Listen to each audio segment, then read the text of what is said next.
हरे Krishna everyone. हम सुबह की क्लास में श्री रूप गोस्वामी जी द्वारा विरचित नाटक श्री ललित माधव को पढ़ रहे हैं। तो कल के क्लास में हमने क्या चर्चा की? हम इस नाटक के चौथे अंक में प्रवेश कर गए हैं कल। तो तीसरे अंक में क्या था कि भगवान मथुरा चले गए ना। और उसके जब भगवान मथुरा गए तो उस समय जो राधा रानी की और जो बाकी गोपियों की दशा हुई, स्पेशली राधा रानी की, उसका वर्णन थर्ड चैप्टर में है। उसके बाद हमने कल के अध्याय में क्या पढ़ा? कल के अध्याय में पढ़ा कि जो उद्धव है वो उनसे मिलने के लिए गार्गी आती है। गार्गी कौन है? गर्गाचार्य जी की बेटी है। अब गार्गी उद्धव से मिलने आती है तो उद्धव पूछते हैं कि आप भगवान का अभिषेक देखने आई हैं कृष्ण का? तो वो कहती नहीं, मैं अभिषेक देखने नहीं आई, मैं किसी रामकृष्ण उत्सव में पार्टिसिपेट करने के लिए आई थी, मतलब किसी और उत्सव के लिए आई थी।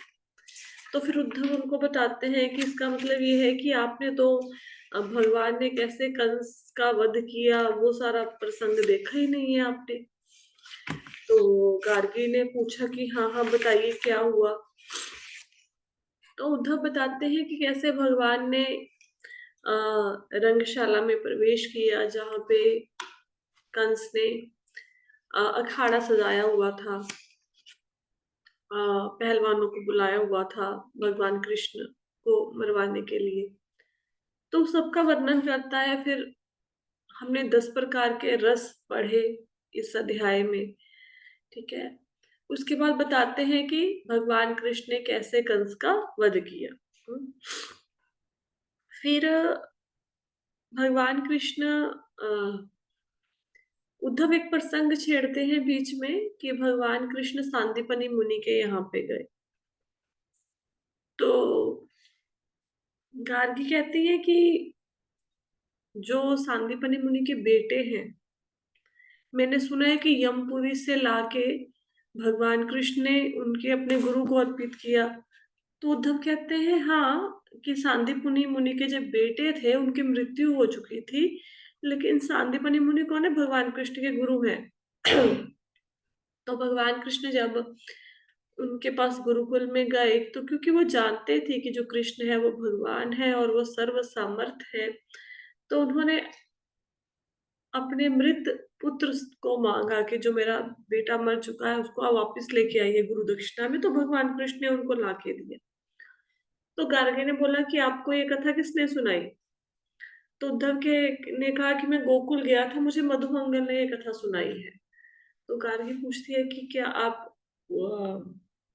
गोकुल गए थे? वो कहते हैं हाँ, मैं चंद्रावली को लेके लेने गया था। तो गार्गी पूछती है कि फिर चंद्रावली को लेके आए क्यों नहीं? तो कहते क्योंकि चंद्रावली को रुक्मी ले गया। क्योंकि रुक्मी को पता लगा कि जो चंद्रावली है वो मेरी बहन है जो कि अभी गोकुल में रह रही है। इसके पीछे की कथा क्या थी कि पूतना ने चुरा लिया था चंद्रावली को और फिर वो नदी में गिर गई थी। जब पूतना उसको लेके भाग रही थी तो रुक्मी के पिता को प्राप्त हुई थी चंद्रावली, और फिर बाद में उसको गोकुल लाया गया। तो जैसे ही रुक्मी को पता लगा कि मेरी बहन गोकुल में है तो फिर वो ले आया उसको वहां से। तो गार्गी पूछती है कि फिर किसी ने रुक्मी को रोका नहीं कि चंद्रावली को गोकुल से लेके मत जाओ? तो उद्धव कहते हैं कि जो उसका पति था चंद्रावली का, गोवर्धन मल्ल जिसका नाम था, कौशल भी कहते थे जिसको, वो मारा गया मथुरा में।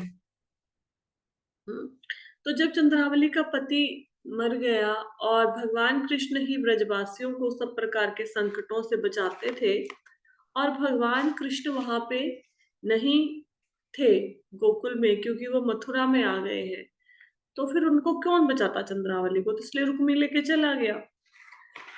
तो गार्गी कहते हैं कि जो बाकी की कन्याएं हैं, है ना, उनको लेके आते, फिर आप शैब्य को पद्मा को लेके आते। तो उद्धव कहते हैं कि नारद मुनि ने सब राजाओं के पास जाकर बता दिया कि आपकी कन्याएं गोकुल में है, कि आपकी कन्याओं को जिनको पूतना चुरा के ले गई थी, अब वो सारी कन्याएं गोकुल में है, आप जाइए अपनी बेटियों को ले आइए। तो सब राजा नंदगांव आए और उन्होंने नंदगांव में मनाकर सबको अपनी अपनी जो कन्याएं हैं उनको, श्री नंद को मना के अपनी कन्याओं को अपने अपने पास ले आए। तो फिर गार्गी पूछती है, अच्छा 16,100 कन्याएं जो कात्यायनी देवी की पूजा कर रही थी कि हमें कृष्ण पति रूप में मिले, उनका क्या बना? तो उद्धव बताते हैं कि उन 16,100 कन्याओं को नरकासुर उठा के ले गया। नरकासुर एक दैत्य का नाम है, वो उठा के ले गया। तो अभी गोकुल में एक भी कन्या नहीं है। तो गार्गी कहती हैं कि क्या भगवान कृष्ण को ये पता है? तो कहते हैं उनको पता है, लेकिन पूरा नहीं पता, क्योंकि वो तो राधा रानी के विरह से व्याकुल है। राधा रानी की हालत को देखकर वो व्याकुल है, तो इसलिए उनके पास इतना समय ही नहीं है कि वो सबको खोजे, इन कन्याओं को खोजे। तो गार्गी कहती है फिर उनको इस विरह से निकालने का क्या उपाय है? तो उद्धव कहते हैं कि पौर्णमासी ने इसका उपाय निकाला है। भरत मुनि जो कि ऋषि हैं, उन्होंने एक नाटक की रचना करी है। वो नाटक उन्होंने नारद मुनि जी को भेजा है, और नारद मुनि जी ने वो नाटक तुम्बुरु, तुम्बुरु क्या है? एक गंधर्व का नाम है। उन्होंने तुम्बुरु को वो नाटक सिखाया है, और तुम्बुरु नाम के गंधर्व ने उस नाटक की शिक्षा बाकी गंधर्वों को दी है। अब भगवान कृष्ण के सन्मुख राधा रानी को तो प्रस्तुत नहीं कर सकते, लेकिन एक नाटक खेलेंगे भगवान कृष्ण के सन्मुख, जिसमें भगवान कृष्ण होंगे, राधा रानी होगी, गोकुल की लीलाएं होंगी, जैसे हम लोग यहाँ पे दशहरे पे रामलीला देखते हैं। तो रामलीला में अब ऐसा तो है नहीं कि भगवान स्वयं आ जाएंगे, लेकिन हाँ, जैसे जैसे लीलाएं हुई उनका पात्र चित्रण करते हैं, बाकी लोग उनको प्रेजेंट करते हैं रामलीला के माध्यम से। इसी प्रकार भगवान कृष्ण की विरह वेदना को दूर करने के लिए अब उनके सामने एक नाटक खेला जाएगा। तो गार्गी कहते कि हाँ, मैंने पूर्णमासी के पास कुछ गंधर्वों को खड़े हुए देखा था। तो उद्धव कहते हाँ, वो गंधर्व सारे नाटक खेलने के लिए ही आए हैं ऊपर के लोगों से, ताकि भगवान कृष्ण के सन्मुख एक नाटक प्रस्तुत किया जा सके उनकी विरह वेदना को दूर करने के लिए। ठीक है, तो यहाँ तक हम लोगों ने कल किया था। अब यहाँ तक की कथा में किसी को कोई नहीं समझ आया तो मुझे बताओ, समझ आया सबको सब कुछ? हाँ जी। आगे चलते। विष विषकंभक अंतर यथा निर्दिष्ट श्री कृष्ण प्रवेश करते हैं।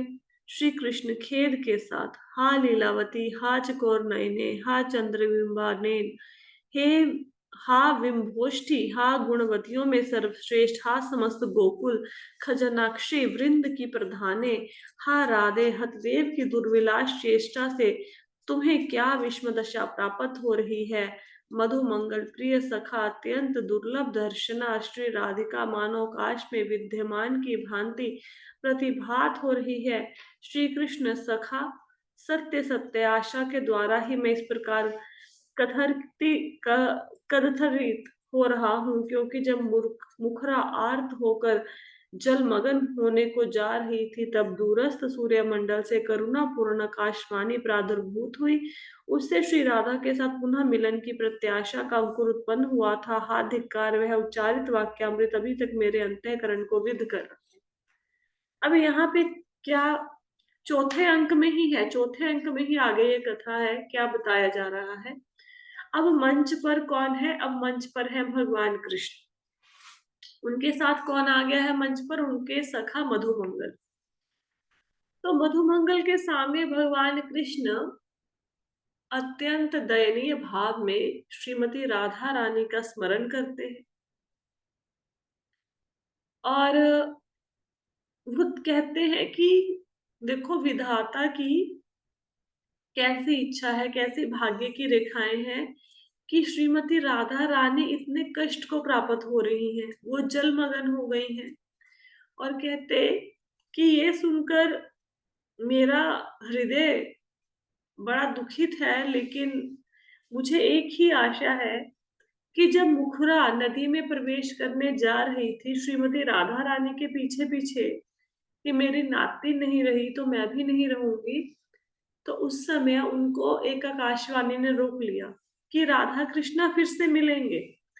तो कहते उसी आकाशवाणी, कृष्ण बोल रहे हैं कि उसी आकाशवाणी के भरोसे मैं अपने दिन काट रहा हूं कि एक ना एक दिन अगर आकाशवाणी हुई है तो मुझे श्रीमती राधा रानी मिलेंगी। हाँ, आगे।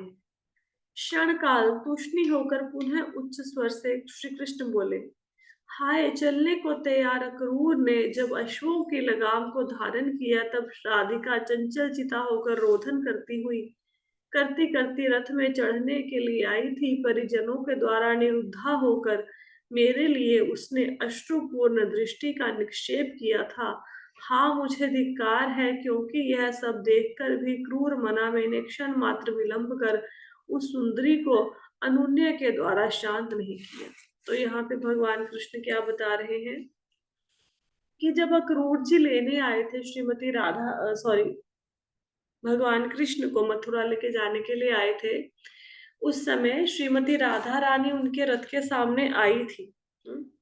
और रथ में वो चढ़ना चाहती थी, वो रथ में चढ़कर भगवान कृष्ण को नीचे उतारना चाहती थी, लेकिन परिजनों के द्वारा उनको निरुद्ध कर लिया गया। इसका अर्थ है कि रिश्तेदारों ने, परिवार वालों ने उनका रास्ता रोक लिया, वो रथ के ऊपर नहीं चढ़ पाई। तो उन्होंने क्या किया, राधा रानी ने आंखों में आंसू भरकर भगवान कृष्ण को देखा और भगवान कृष्ण कह रहे हैं कि धिक्कार है मुझ पर, मैं कितना क्रूर हूं, कितना जालिम हूं कि मैंने थोड़ी देर रुक कर, थोड़ा थोड़ी देर, कि मथुरा जाने की इतनी क्या जल्दी पड़ी थी, थोड़ी देर और रुक जाता, कि मैंने रुक कर राधा रानी को शांत करने का प्रयास नहीं किया, कि थोड़ा मना लेता, उनको थोड़ी सांत्वना देता, है ना, फिर वो इतनी शायद दुखी ना होती। तो अपने आप को धिक्कार रहे हैं कि मैंने मथुरा आने की जल्दी करी, मैंने वहां पर रुक कर राधा रानी को सांत्वना नहीं दी, उनको उनकी अनुनय विनय करके उनको शांत नहीं किया मैंने। तदनंतर गंधर्व के पीछे पीछे उद्धव, पौर्णमासी व मुखरा प्रवेश करते हैं। अब मैंने आपको बताया था कि भगवान की विरह वेदना को शांत करने के लिए भरत मुनि ने नाटक लिखा है, और गंधर्व उस नाटक को प्रस्तुत करने के लिए अब स्टेज पर आ गए हैं। उनके साथ साथ और कौन आया है, उद्धव जी और पौर्णमासी और मुखरा, क्योंकि गार्गी ने बोला था ना कि अच्छा, राधा रानी और कृष्ण का नाटक होने जा रहा है, तो जाके मैं मुखरा को खबर करती हूँ, राधा रानी के नानी को, वो भी देख लेंगी नाटक। तो मुखरा भी प्रवेश कर गई है मंच पर। ठीक है, तो ये सब लोग अब मंच पर है। उद्धव, देव यह चतुर नाट्य मंडली लाया हूँ। श्री कृष्ण, सूत्रधार, शीघ्र ही नृत्य, गीत और वाद्य का आरंभ करो। तो उद्धव जी भगवान कृष्ण को बताते हैं कि देखो, ये मैं नाटक करने के लिए मंडली को लेके आया हूँ, कलाकारों को लेके आया हूँ। तो भगवान कहते हैं, सूत्रधार मतलब सूत्रधार होता है जो नाटक को शुरू करता है, उसको सूत्रधार कहते हैं, है ना, जो किसी काम को शुरू करे। तो बोलते हैं सूत्रधार को कि फिर अब जल्दी से नाटक को स्टार्ट करो, और कहते हैं जल्दी जल्दी नृत्य का गायन और अपने वाद्य यंत्रों को बजाना शुरू करो, जल्दी जल्दी शुरू करो नाटक। सूत्रधार, जिनकी निज माधुर्य मुद्रा से नील कमल की शोभा ग्लानि प्राप्त हो रही है, वह परम जयशील अनिर्वचनीय राधा कटाक्ष जय को प्राप्त हो रहा है। त्रिभुवन श्रेष्ठ जय लक्ष्मी स्वयंवरा होकर जिनको माल्यार्पण कर रही है, वह मधुसूदन श्री हरि भी उस कटाक्ष की अवहेलना में पराजित हो रहे हैं।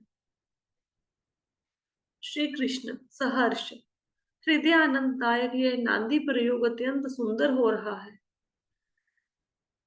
पार्श्व में, सूत्रधार पार्श्व में, आर्य किसी एक सुचारू नाटक के द्वारा जगत बंधु श्रीहरि की आराधना के लिए स्वर्ग से कुलाचार्य तुम्बरु ने मुझे प्रेरणा दी है। कुलाचार्य मतलब तुम्बरु कुलाचार्य है, गंधर्वों के यहाँ तो कुलाचार्य होंगे, ठीक है। अब यहाँ पे क्या बता रहे हैं, नाटक शुरू हो गया, सूत्रधार ने नाटक शुरू कर दिया। तो कहाँ से शुरू किया है कि राधा रानी की शोभा से नाटक को शुरू किया है, कि राधे रानी की दृष्टि ऐसी है कि राधा रानी को देखकर जो नीले रंग का कमल का फूल है वो भी शर्मा रहा कि राधा रानी नीले रंग के कमल के फूल से भी अधिक सुंदर है। और लक्ष्मी, जिनके पति कौन है, भगवान विष्णु। और वो भगवान विष्णु, वो मधुसूदन, जब राधा रानी उनके ऊपर दृष्टिपात करती है, उनकी तरफ देखती हैं, तो इतनी सुंदर लगती है कि श्री हरि की सुंदरता भी उनके सामने नहीं ठहर पा रही है।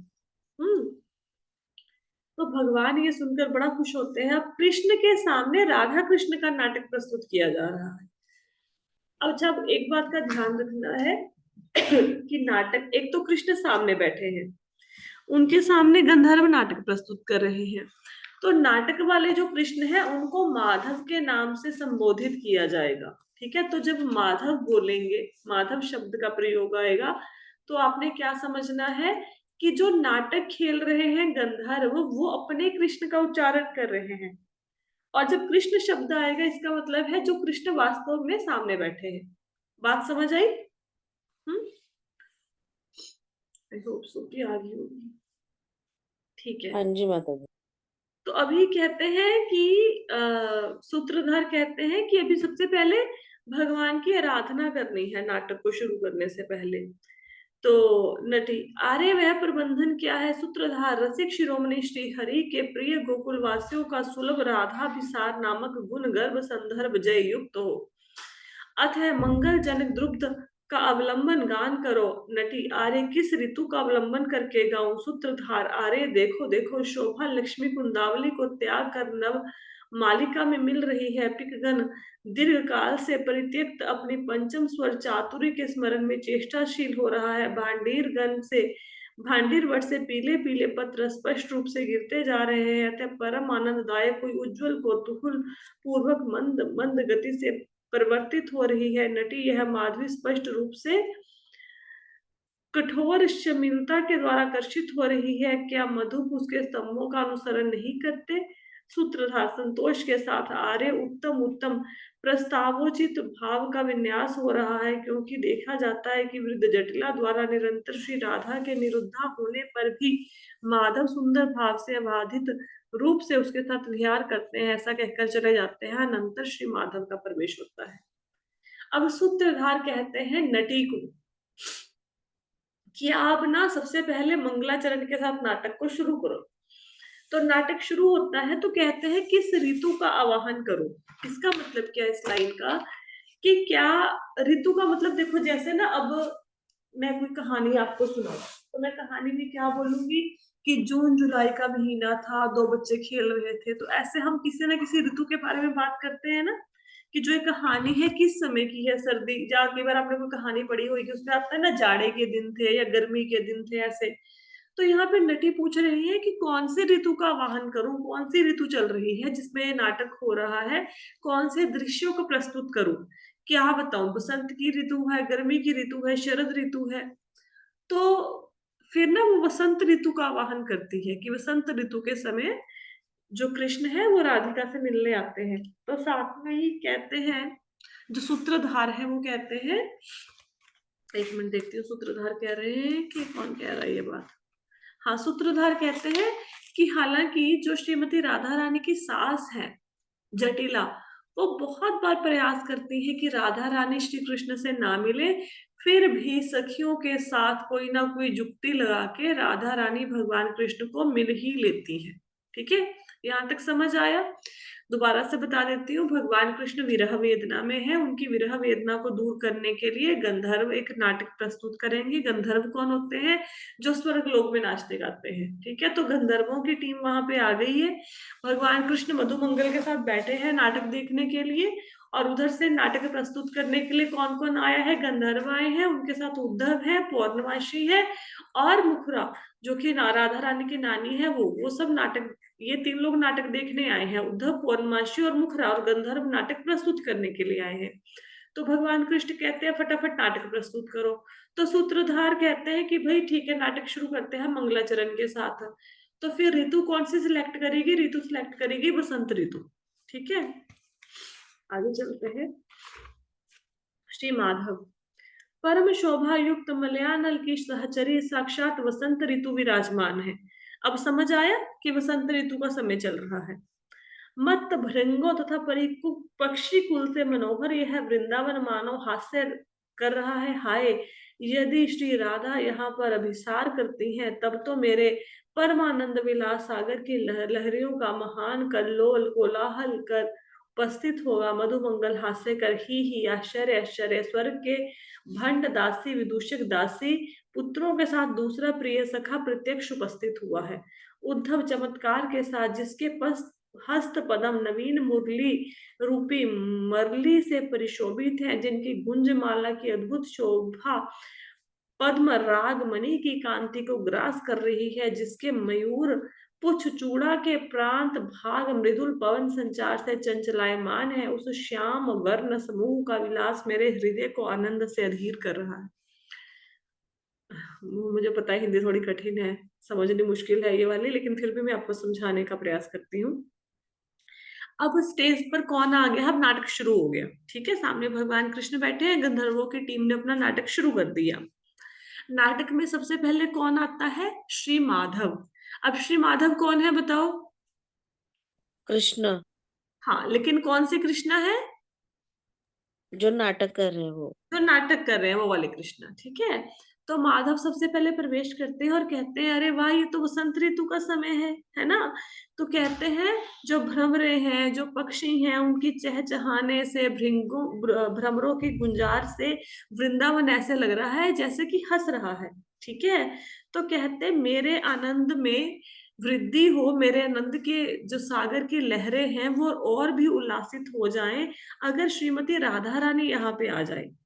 इतने में मधुमंगल, क्योंकि मधुमंगल भी तो साथ में बैठा है ना नाटक देखने के लिए भगवान कृष्ण के साथ, तो मधुमंगल ही करके हंसने लगता है। क्यों?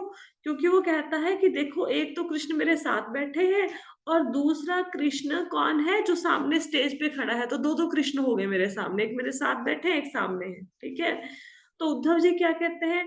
उद्धव जी कहते हैं कि जिनके हाथ में बहुत ही सुंदर बांसुरी है, जिन्होंने गुंजों की माला पहनी हुई है, जो कि हाँ, जिनके सिर पर मोर पंख विद्यमान है, और वो मोर पंख जो अब हवा चलती है उसकी हवा से वो धीरे धीरे उड़ रहा है।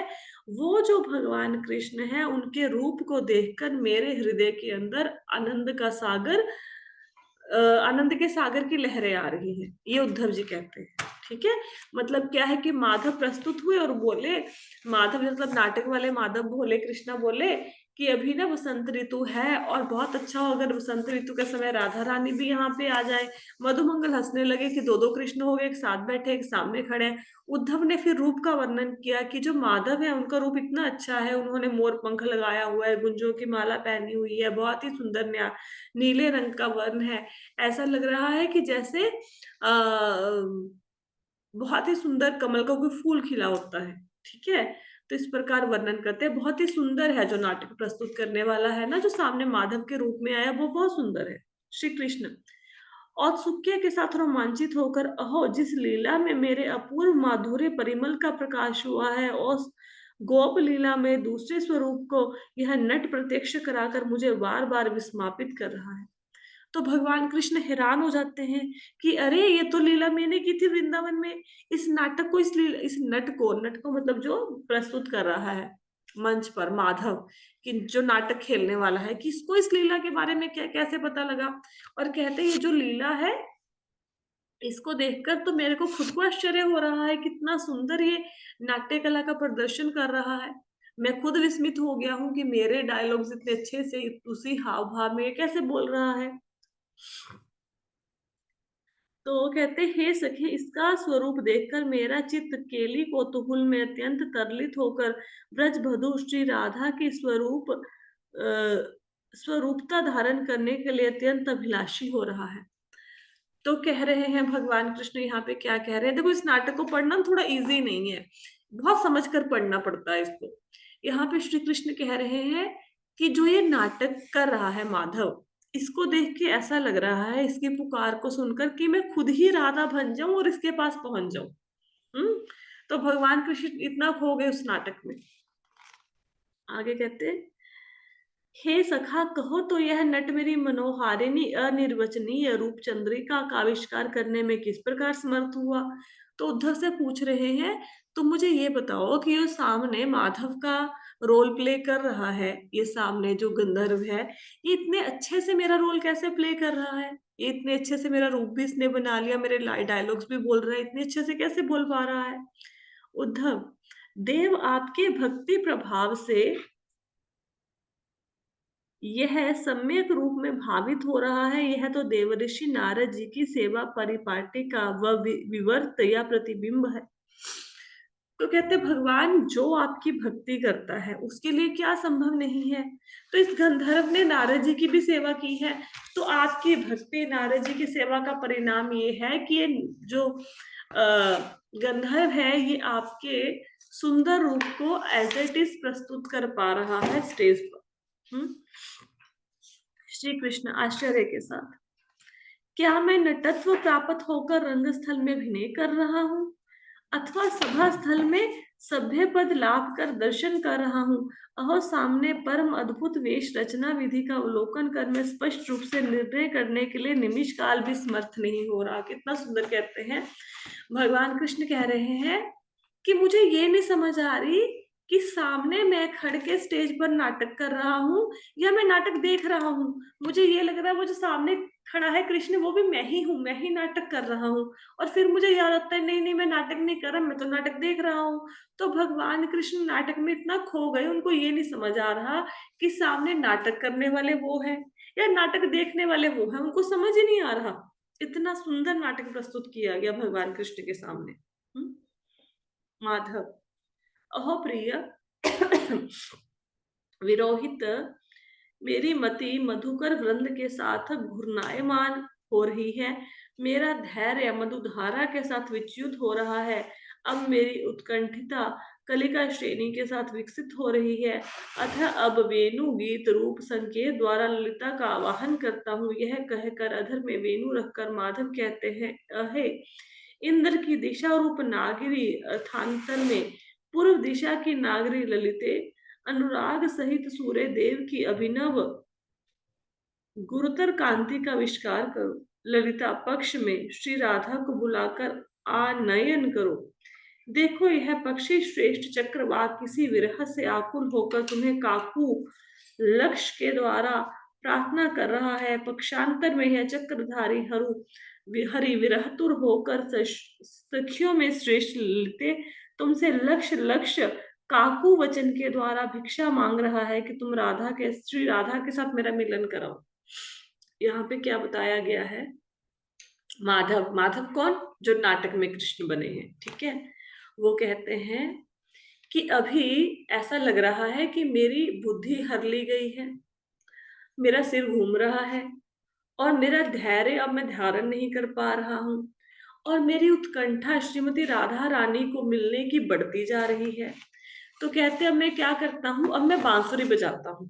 बांसुरी क्यों बजाते हैं, बांसुरी संकेत है कि भगवान कृष्ण अब राधा रानी से मिलना चाहते हैं। तो कहते बांसुरी बजाकर मैं ललिता को बुलाता हूँ, तो ललिता आएगी और राधा रानी से मेरा मिलन करवाएगी।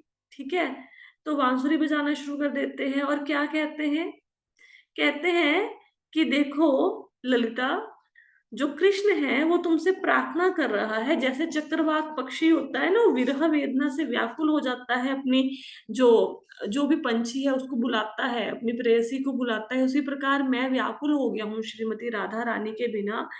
और विरह में व्याकुल होकर मैं तुम्हें लाख लाख बार, एक बार नहीं लक्ष लक्ष लाख लाख बार प्रार्थना कर रहा हूँ, तुमसे भिक्षा मांग रहा हूँ ललिते कि आप कृपया मेरा श्रीमती राधा रानी से मिलन करवा दीजिए। तो ललिता सखी से भगवान लाख लाख बार भिक्षा मांग रहे हैं कि आप आओ मेरा राधा रानी से मिलन करवाओ, मैं बहुत व्याकुल हो रहा हूँ। ठीक है, अब आपको पता चला ललिता सखी और विशाखा सखी की इतनी महिमा क्यों है।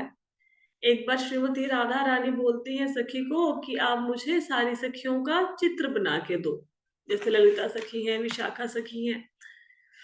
तो कहती लेकिन ये मत पूछना कि चित्र क्यों बनाऊं मैं, किसी सखी को बोलती है, अब मुझे सखी का नाम नहीं याद रहा। तो सखी चित्र बना के दे देती हैं। तो राधा रानी वो चित्र लेके सखियों का घर आ जाती हैं। और फिर सखी छुप के देखती है कि राधा रानी क्या करेंगी। राधा रानी उन सखियों को बारंबार नमस्कार करती हैं, प्रणाम करती हैं कि तुम्हारे कारण मेरा और माधव का मिलन संभव हो पाता है, नहीं तो उनकी सास तो आने नहीं देती, कृष्ण से मिलने नहीं देती।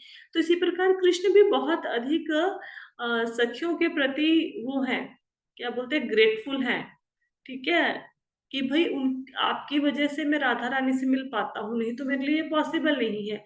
इसलिए ललिता सखी, विशाखा सखी, जो सखियां भगवान को राधा रानी से मिलाती हैं, वो सखियां भगवान को बहुत प्रिय है, राधा रानी को भी बहुत प्रिय है। श्री कृष्ण सकौतुक, देव ऋषि प्रसाद से क्या नहीं होता, इसलिए यह नट अन्य व्यक्ति का अज्ञेय निगूढ़ मनोभाव व्यक्त कर रहा है। तो भगवान कृष्ण कहते हैं माधव को देख के, सामने नाटक खेलने वाले को देख के कहते हैं कि जो नारद मुनि है, जो देव ऋषि हैं, उनकी जिस पर कृपा हो जाए तो उसके लिए क्या संभव नहीं है।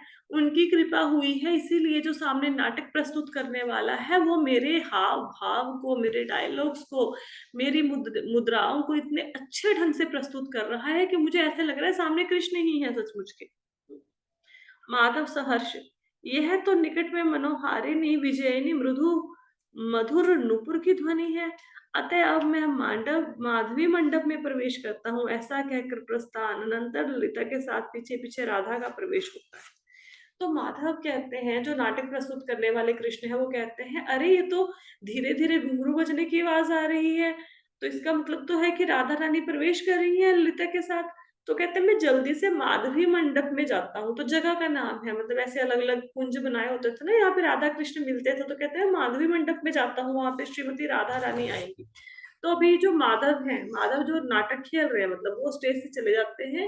अब स्टेज पर कौन है, ललिता सखी और विशाखा, सॉरी, ललिता सखी और श्रीमती राधा। ठीक है, श्री राधा और सुख के सहित सम्मुख में दृष्टि करके सखी ललिते, देख देख यह तरंग लेखा धन्य है, क्योंकि यह शेवाल वल्ली के द्वारा निबद्ध चरण वाली हंसनी को मोचित कर देती है। यह स्पष्ट ज्ञात हो रहा है मानो पद्म पत्रों के अंतर्वर्ती हंस के साथ इनको सम्मिलित कर देगा। ललिता मृदु हंसकर, हे हंसनी, हंसपति के प्रति पक्षपात के हेतु यह उद्धव स्वभाव वाली उर्मी माला तुमको आकर्षित कर रही है, अतः विश्वास के साथ कांत के निकट अभिसार करो। अब श्रीमती राधा रानी और ललिता सखी प्रवेश करती हैं मंच पर, और ललिता सखी बताती हैं कि श्रीमती राधा रानी को कि भगवान कृष्ण नजदीक ही कहीं पे है, आप जल्दी से उनके मिल के आओ।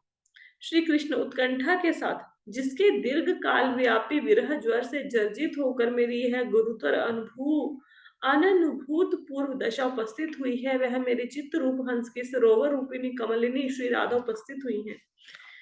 तो यहाँ पे श्री कृष्ण, अब माधव नहीं कृष्ण कह रहे हैं, जो सामने नाटक देख रहे हैं, कहते हैं कि जिसके विरह की पीड़ा से, उस पीड़ा का तुलना किससे की गई है, विरह की पीड़ा की, जैसे किसी को बहुत तेज बुखार चढ़ जाता है। तो वो कहते हैं जिससे बिछुड़ने की पीड़ा का जो दर्द ऐसा है जैसे किसी व्यक्ति को अत्यधिक ताप चढ़ जाता है, वो जो राधा रानी है, जिसका विरह मैं बर्दाश्त नहीं कर पा रहा, जो कमल नयनी है, जिसकी आंखें कमल के समान है, वो जो मेरे मन के हंस रूप सरोवर में गोते लगा रही है, वो राधा रानी यहाँ पे उपस्थित हुई हैं, तो मैं बहुत ही अधिक प्रसन्न हूँ। ऐसे कहकर सिंहासन से उठकर बाहु युगल से ग्रहण करने के लिए भ्रमण करने लगे। तो ऐसा सोचकर फटाफट उठे कृष्ण, स्टेज मतलब वो सिंहासन से उठे और फटाफट आए कि राधा रानी को गले लगाते हैं। उद्धव, यह तो नाटक चल रहा है। श्री कृष्ण धैर्य धारण करके लज्जा विनय के साथ, हाय प्रिय, यह तो वही शरद चंद्रिमा विनिंदित मुख शोभा है, यह तो वही मद मत मृगु कुल के अन्वेक्षणीय माधुर्य की क्रीड़ा क्षेत्र रूपी इतनी दृष्टि है, रतिपति जिसको देखकर धनुर्विभ्रम का अभ्यास करते हैं, यह तो वही गौरवमयी भ्रू है। अहो, यह गंधर्व लीला श्री राधिका के सामने मेरे धैर्य का हरण कर रही है। तो भगवान कृष्ण को याद ही नहीं रहा, जैसे ही राधा रानी को देखा सामने। अब राधा रानी कौन है? जो नाटक कर रही है, असली राधा रानी नहीं है। कहते कि अरे मेरे सामने तो राधा रानी स्वयं उपस्थित हो गई, मैं राधा रानी को फटाफट से गले लगाता हूँ। तो उठकर भागने लगे राधा रानी की तरफ। तो उद्धव ने बताया कि राधा रानी नहीं है, तो नाटक चल रहा है। तो भगवान कृष्ण क्या कह रहे हैं कि इनकी जो मुख की शोभा है, इनकी शोभा तो वैसी ही है जैसे राधिका रानी की है। जैसे शरद पूर्णिमा का चंद्र होता है, वैसी शोभा है ना। और कहते कि इनको जैसे राधा रानी को देखकर जो कामदेव हैं, वो भी अपना धनुष बाण का त्याग कर देते थे। लिखा है ना, धनुर्विभ्रम का अभ्यास करता है रतिपति। रतिपति कौन? मतलब कामदेव। कामदेव भी अपना धनुष त्याग कर देते हैं। कामदेव भी जिनकी रूप को देखकर मोहित हो जाते हैं। कहते ये तो वही राधिका है, ये तो इनको देखकर तक तो मैं धैर्य नहीं धारण कर पा रहा हूँ।